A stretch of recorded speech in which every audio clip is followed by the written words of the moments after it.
Useless.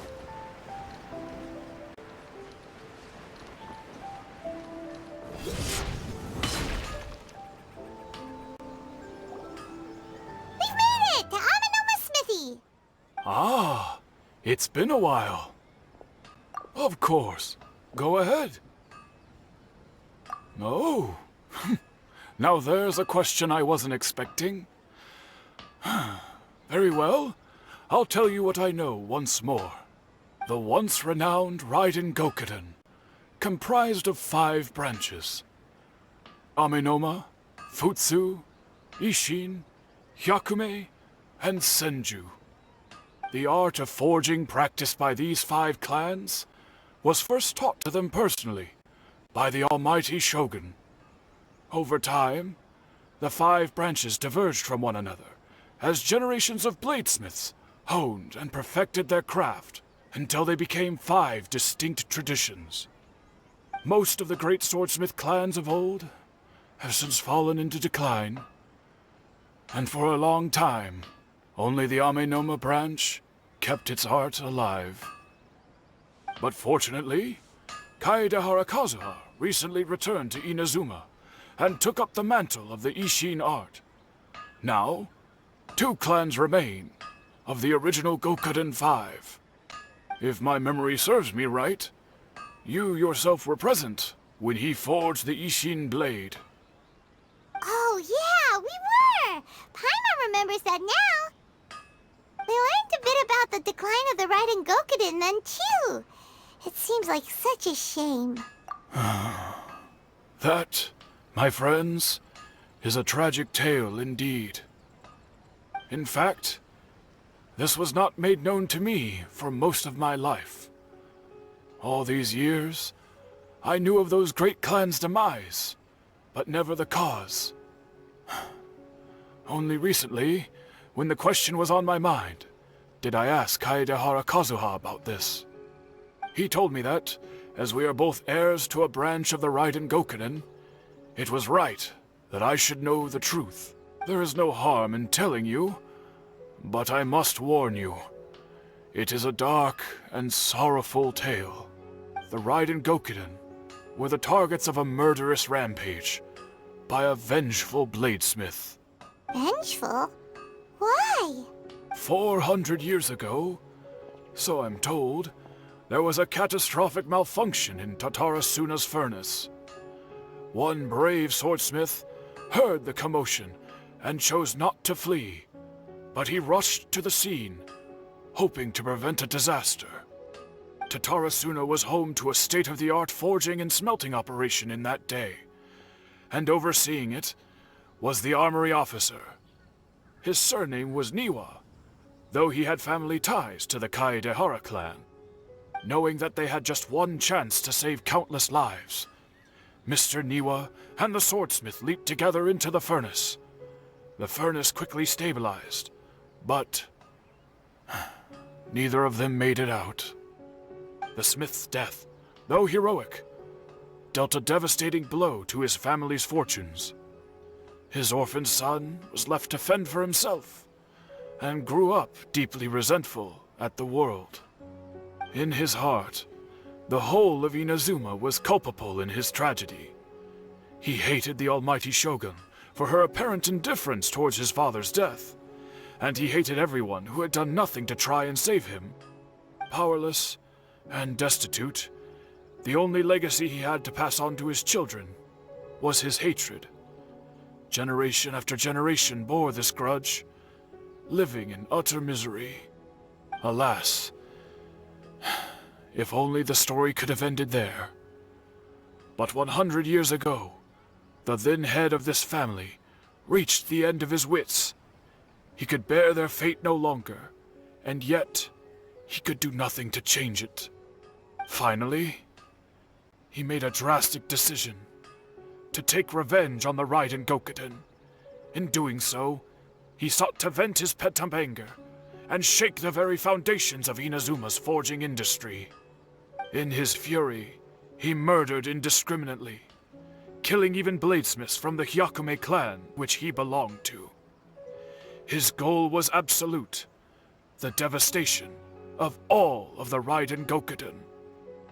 But when he came to the Kaedehara and Kamisato clans, his killing spree came to an abrupt end. He failed to catch them unawares. They fought back fiercely, and they did not spare his life. That is why the Kaedehara clan and their Ishin art survived that day. I suppose they were the lucky ones, under the dire circumstances.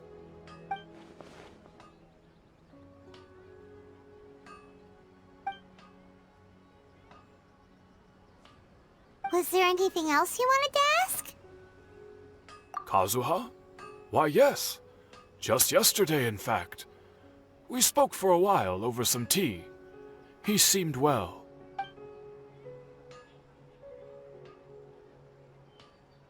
My pleasure. Don't tell Paimon. There are other places you want to visit too, right?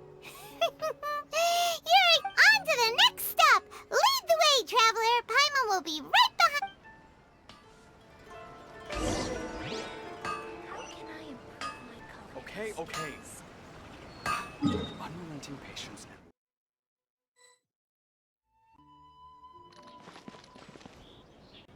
We're here! This is the Yashiro Commission's headquarters, so... Traveler, it's been a while. If you're looking for the Commissioner and Miss Kamisato, I'm afraid your timing is unfortunate. Are they out on business? The Commissioner is out on business, and Miss Kamisato is standing in for some meetings in the Commissioner's place. If it's urgent, you're welcome to wait inside until they get... What do you think? Shall we go in?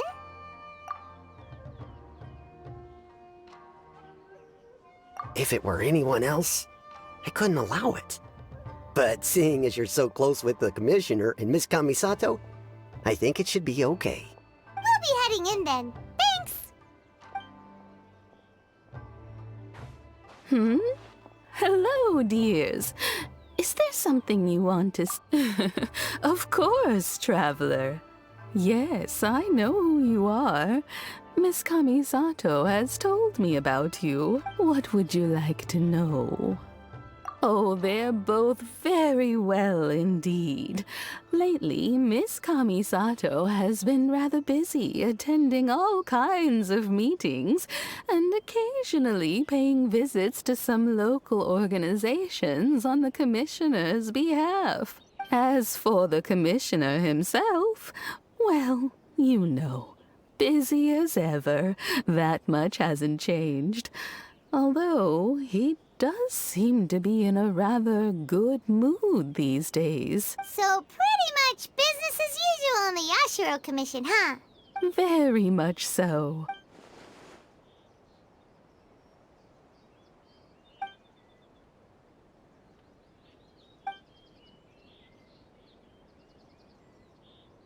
Well, got any more questions? You're very welcome. In fact, I would love nothing more than for you to come and visit more often. But I'm sure you must be far too busy to have time for that. Miss Kamisato talks about you all the time. She seems so thrilled to have you as a friend, and she's always saying how talented you are and how much she admires you. I must say, many things in Inazuma seem to have taken a turn for the better since you arrived here. So you're not just Miss Kamisato's knight in shining armor, you know. You're a hero to us all. I mean it. Whenever the Commissioner dines at home, Toma always joins him. I always find myself at my most relaxed when I'm serving the two of them and listening to them chat away. The commissioner has such a busy schedule that he doesn't always have the chance to take his meals at home. But given the opportunity, he always prefers to dine here. They say it's because Toma is a much better chef than most. Oh, the commissioner is so fond of home comforts. They get to talking about you sometimes, too, you know. Always with a very fond tone.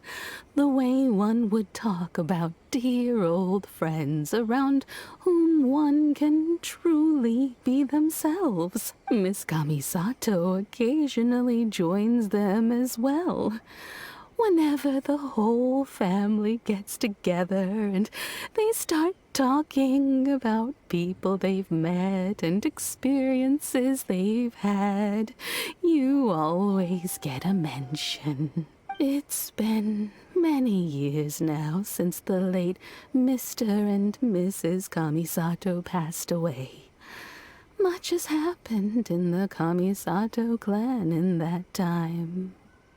As someone who is old and gray enough to have watched their son and daughter grow up, it makes me so happy to see them meet a dependable friend whose company they enjoy so much.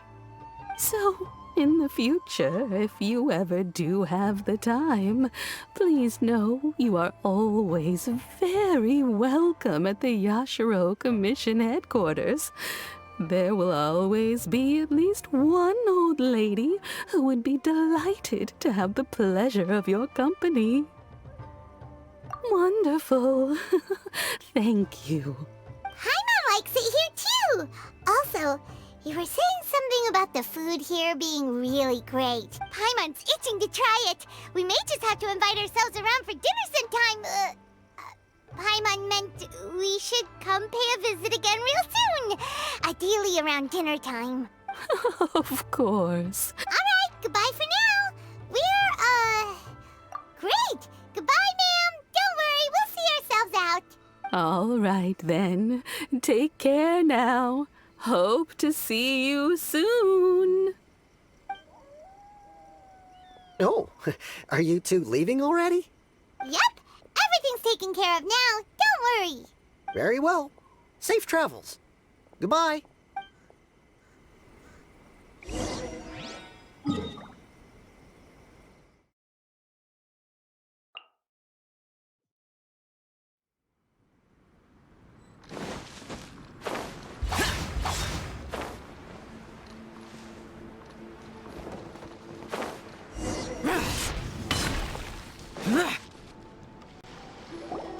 Well, here we are.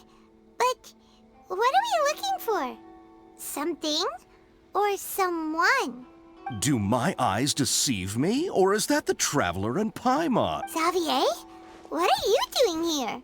I was in the general area, and now I'm in this specific area. There, that's me. So what about you two? We have some questions and thought you might be able to help.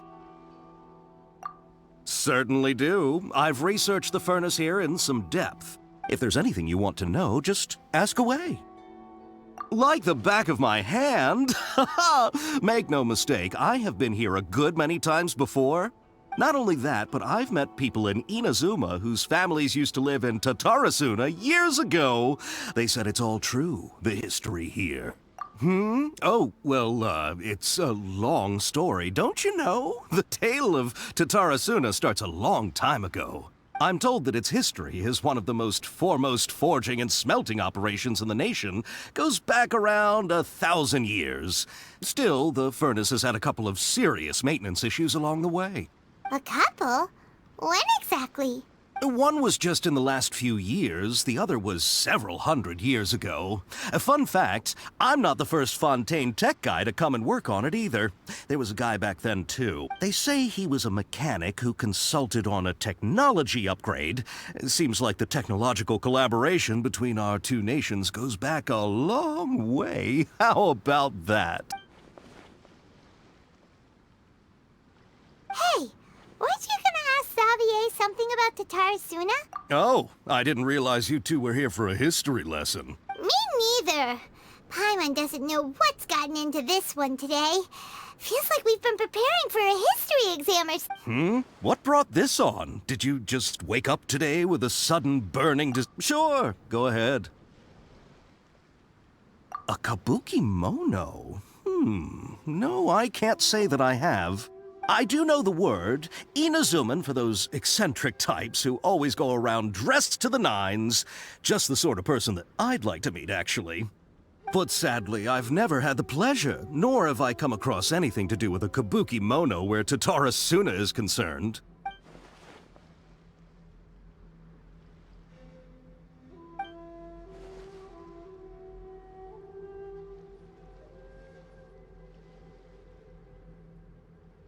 Of course! Don't mention it. Oh, we're leaving? Okay, bye, Xavier. Oh, you're most welcome. More than happy to help. Farewell. Looks like you got all the information you're looking for. Sure, but what's up with you today? Whatever it is, it seems like it's really troubling you. Keep your smile, Spinal Crocodile. No matter what happens, Paimon will always be there for you. Hey, don't mention it. All right, let's head off and go meet Nahida.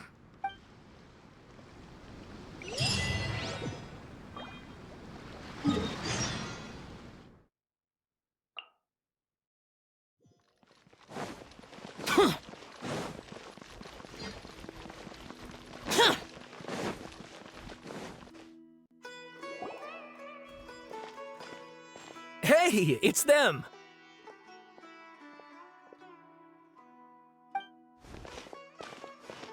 Akaba, Sawada, you're still here?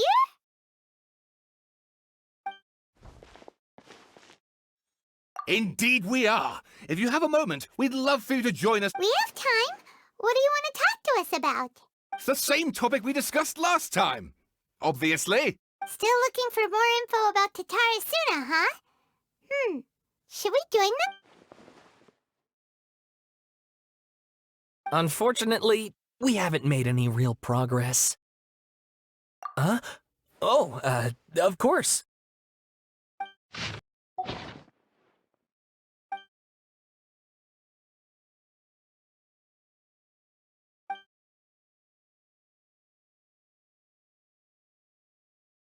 Well, what do you think? Hey, Traveler. Remember how last time Akaba was saying how he wished he could gather more information about all this? Well, we just got back from Inazuma.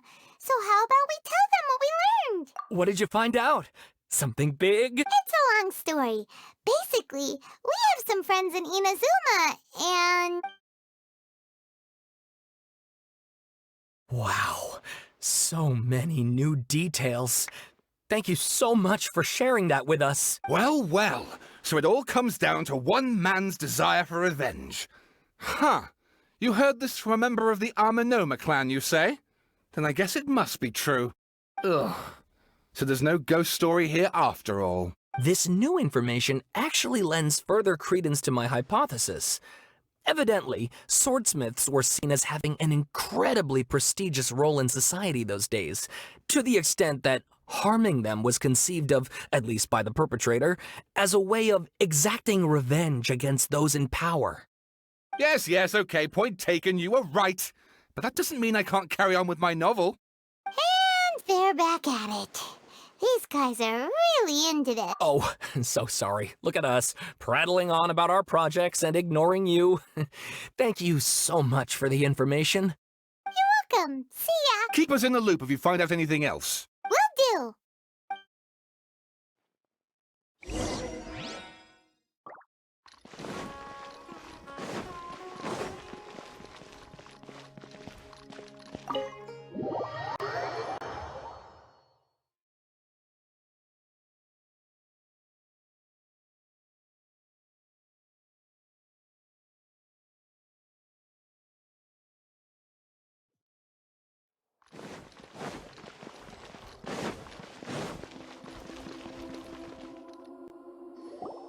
Nahida, we're here! have you been? Ugh, where to start? Paimon hasn't had a moment's rest this whole time. That night, we ended up chatting and chatting until suddenly the sun was up. And then he decided he wanted to go to Inazuma. The Balladeer? It sounds like some kind of code name. You look troubled. Is there something you need to tell me?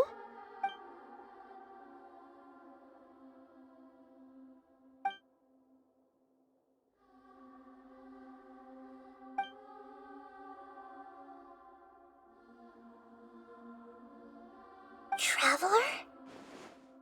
Hey, what's wrong? You look so upset.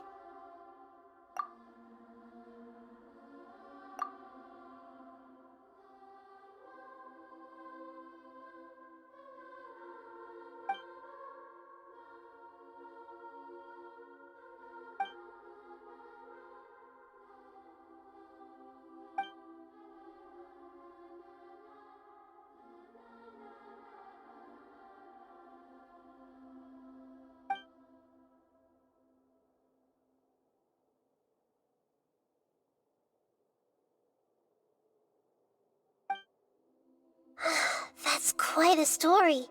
So, this puppet known as the Balladeer erased himself from Irminsul, hoping that he could change the past. But how was he even able to do that?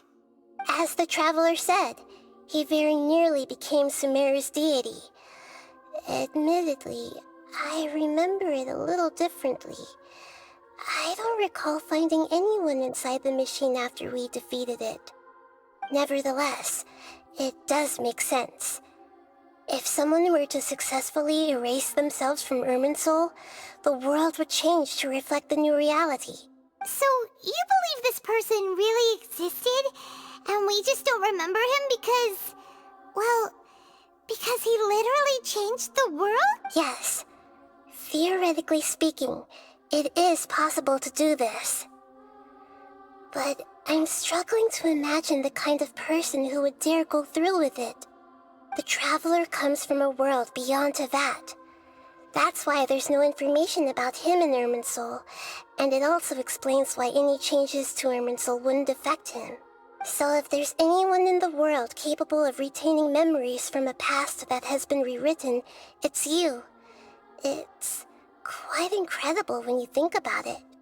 Paimon's having a hard time understanding this Balladeer guy's motivations. Why did he do it? I can only make inferences based on the information we've been given. As for what kind of person he was, only you remember that.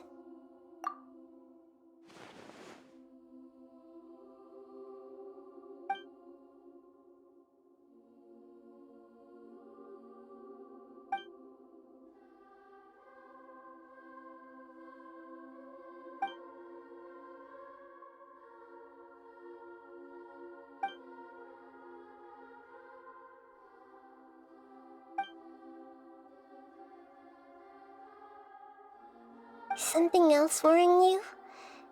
Something that you can't share?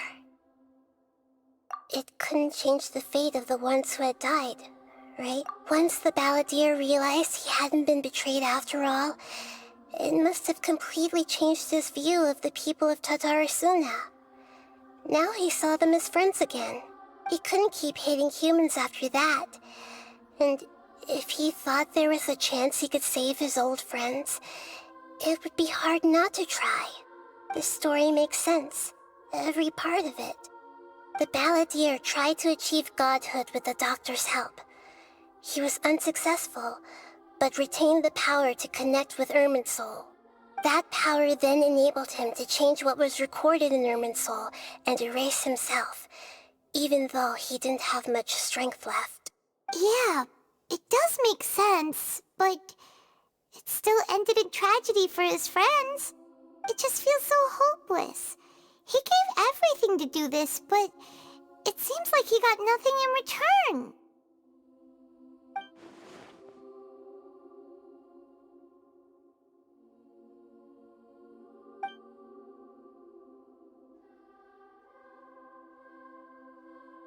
Please wait a moment.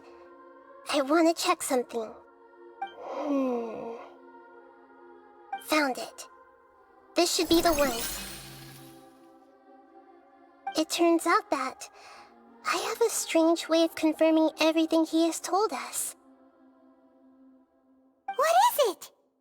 A record from a personal collection. It was tucked away in a corner. You should take a look.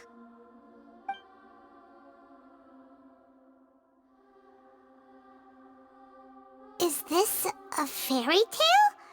Who wrote it? I authored this record myself. Huh? You wrote a fairy tale that somehow has something to do with the Balladeer? When combined with the Traveler's narrative, it's clear that this story is an allegory. Everything in it is a symbol for something else. Hold on. So this record survived from the past? Yes. Any information about the Balladeer or the Kabuki Mono and other records will have been changed. But I wrote this story in a way that means it was left intact. Changing the information in Irminsul changes to that. But Irminsul can't change information that was well hidden in advance. I guess I must have written this story as a backup before the Balladeer entered Irminsul. That's incredible! What a great idea! And sending the Traveler into Irminsul with the Balladeer must have been a further precaution. I knew he'd remember everything.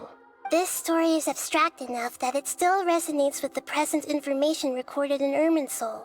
But if we connect all the different pieces together, the true story that emerges is the one he told us, the now erased life of the Balladeer.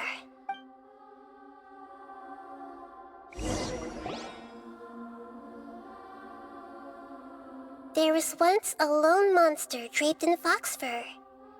The monster found a family of foxes, joined them, and they became friends.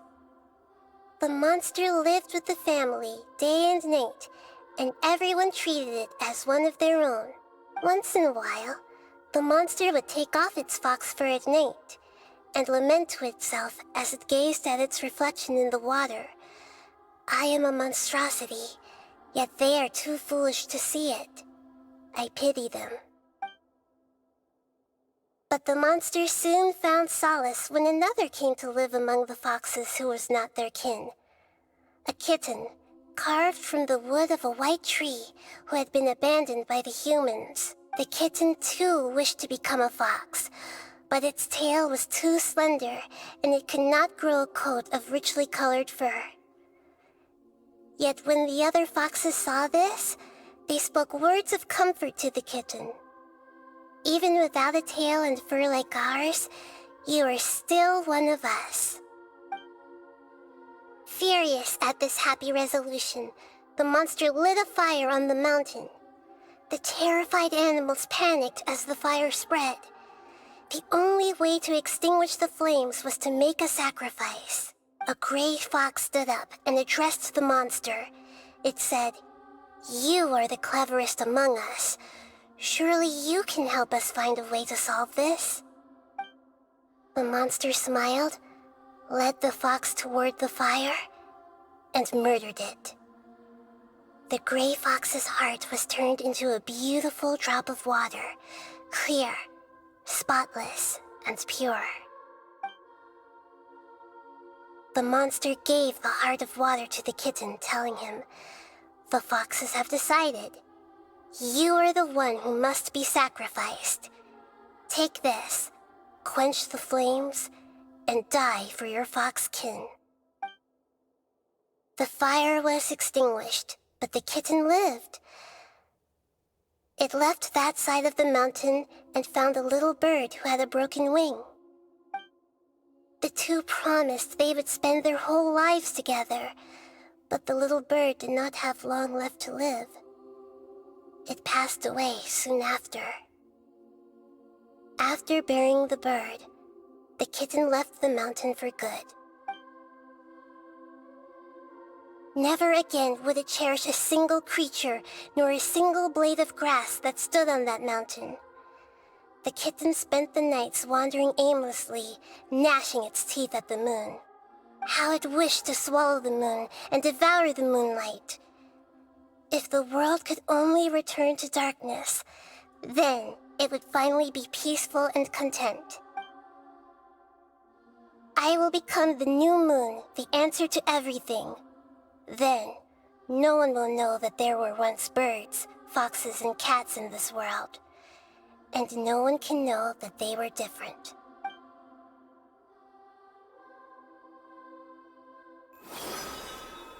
We solved it! I remember now. This is not just the Balladeer story. It is his very own memories. I made a backup so that it would be preserved no matter what happened. To become a god, he was experimented on and modified countless times. It was brutal torture, and the only reason he was able to survive is that he was a puppet. This memory was extracted from him by the scholars. Presumably, they kept it to have something to defend themselves with. Creating a deity was just the first step. Some of them wanted to be able to control it. That's why they backed up his memory for later use. I buried it deep inside one of my own dreams, and then hid it inside an allegorical story so that it wouldn't be altered. It's hard to believe that this person really existed, let alone that he tried to get rid of us on more than one occasion. Paimon has no memory of him at all. He completely vanished like a puff of smoke. The Balladeer agreed to help me look for information about the Descenders, and although he was unsuccessful, he still helped you. Before he vanished, he confirmed an important detail, that Conria was where your twin first came into this world. We still don't know how the change to Irminsul will affect the senior ranks of the Fatui, but in all likelihood, they won't even remember their own Harbinger. It sounds like Paimon wouldn't like this guy a whole lot if he was still around. But still, Paimon doesn't like the way it all ended that much better. This is why wisdom alone cannot answer all our questions. We look, we see, and we comprehend, but the question still troubles us. So the answer is not everything. People yearn to find the truth and then conquer the troubles they face. When you give someone the truth, you give them a chance to choose their own destiny. To others looking on, this may seem like a pointless endeavor, but for him, the chance to act on his desire to disappear must have meant a lot. Never forget that even when we walk beneath dark clouds along a road filled with suffering, the light of wisdom is always there, guiding us toward a better destination. And that is what you have been doing all along. Yeah, Nahita's right. Cheer up! How about we go get something to eat? We can pick up this heavy conversation again later. Good idea. Paimon, why don't you take him out for a walk to clear his head? You got it! Come on, Traveler! You need to get out of your head for a while. You'll feel much better after taking a walk. Let's go get a snack from one of the stalls in the Grand Bazaar! That'll be sure to lift our spirits! It must be really tough being the only one who remembers all that. But Paimon's always here to help cheer you up.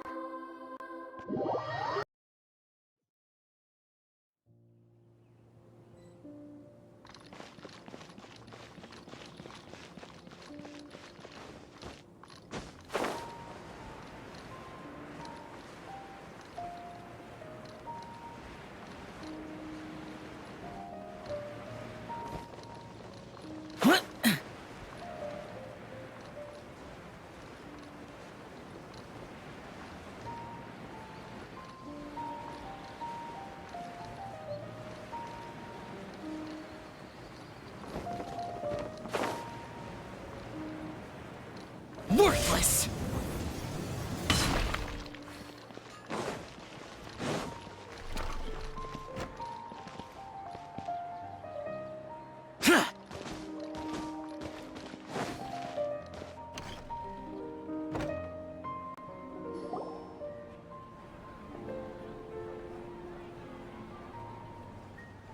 We're here! What should we eat first?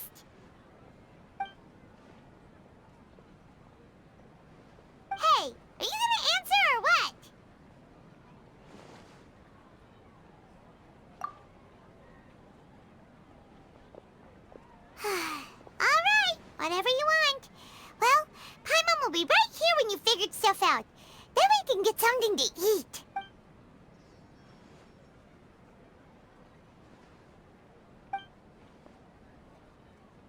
What is it? Have you figured it all out?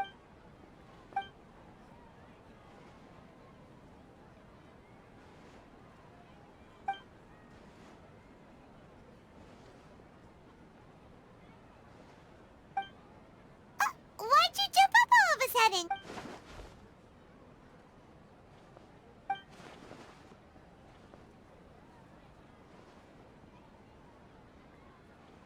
Excuse me, boss. There seems to be a small problem with the last bill.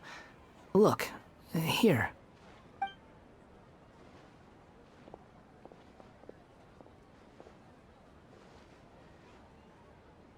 Hey! Hey, wait! You mean me? No, not you. That kid! Didn't you see? Little rascal grabbed my last 2 fresh Sunsettias and ran off. Look, if you're gonna help out here, you can't keep spacing out, okay? What is it? Work's too boring for you? Or has the big city got too many distractions? I wasn't paying close enough attention. Sorry, boss. I think you're right. Maybe it's the city. It's so exciting. It can be hard to focus. Who's that guy? You know him or something? He's who? You're a strange one, kiddo. You say you don't want any money for helping out here, and then when I actually give you some work to do, you keep letting yourself get distracted. I don't want to take advantage, so I'm happy to pay you what I'd pay anyone else. But if you keep acting like this, pretty soon I won't be able to afford to. No, please. I mean it. You don't need to pay me anything. I'm just so thankful you agreed to take on an outsider like me. You're welcome, I guess. But I got bigger things to worry about. Look, we're all out of Sunsettias, and I promised the lady down the street I'd deliver a fruit bowl this evening. Leave it to me. I'll find some more. Just a moment. I'll be right back. Stop. I'm gonna level with you, kiddo. I've never met a worker who said they didn't want a wage before. And at first, I got greedy. Couldn't believe my luck. But I figured you'd start asking for something in return eventually. You don't want money. You don't take days off. And in your free time, all I see you do is wander around, taking in the sights. Are you a drifter or something? That's right, I am. We can talk more about that later. First, let me get those fruits you needed. Sunsettias, was it? I'll be right back. Hey, what do we do now? Okay, stay out of sight. Don't let him see you.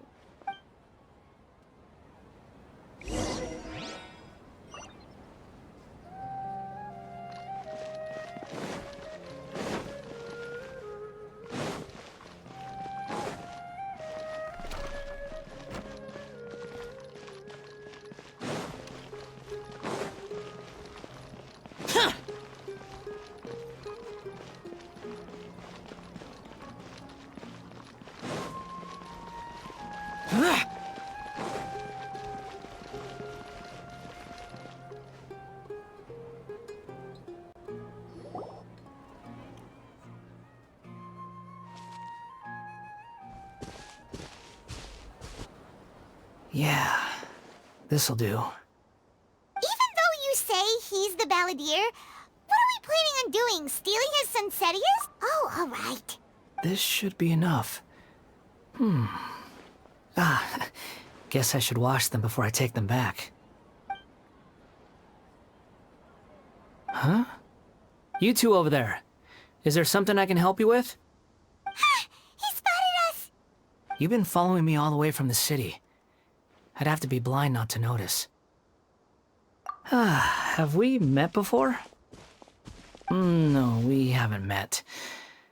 But you know me? I have no recollection. Are you absolutely sure? Sorry, but I just can't take your word for it. A puppet? What makes you think that? Huh? You were right.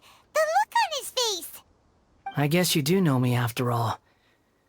That is not something I share with a lot of people. Look, I'm just a wanderer. But seeing as you've gone through all this trouble to track me down, I'm sure whatever it is must be important. Okay, but please let me deliver these goods to my boss first. Are you really working for that guy? He said you don't want any more for it. Is that true? Yes, I ran into him out in the wilderness during a storm, and he let me take shelter in his cart. In return, I said I'd be his helper for a while. That's oddly nice of you. Let me take these back. Then I'll come with you, okay? Then let's return to the city.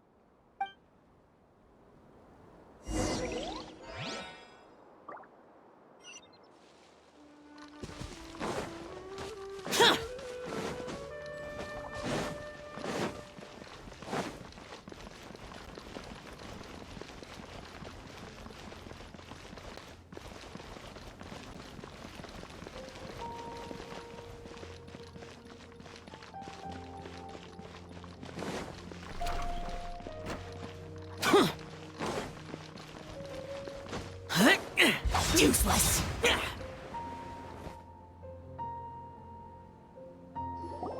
Here you go, boss. I'll leave them right here. Oh, you really went and picked some more. Who are these two? Something's come up, and they need to borrow me. Sorry, boss. I'm afraid I'll be away from the stall for a while. I was just about to pay you anyway. Go wherever you want, kid. Don't waste your time here. What? I get it, okay? You just wanted to help me out, to thank me for giving you shelter from the rain that day. Even then, I don't understand why you're so adamant that you don't want any pay for it. But look, it was pouring down, and there you were, sauntering along without a care in the world, like you had nowhere to be and didn't even care that it was raining. Imagine you and me for a second. It's a little weird, right? Why's this guy traveling during a rainstorm if he's not trying to get somewhere? And why's he taking a shortcut through the open country if he's not even in a hurry? But anyway, taking you in didn't put me out even slightly. You don't owe me a thing for it. Certainly not all this. Your time is valuable. You know, you should go live your life. But I don't...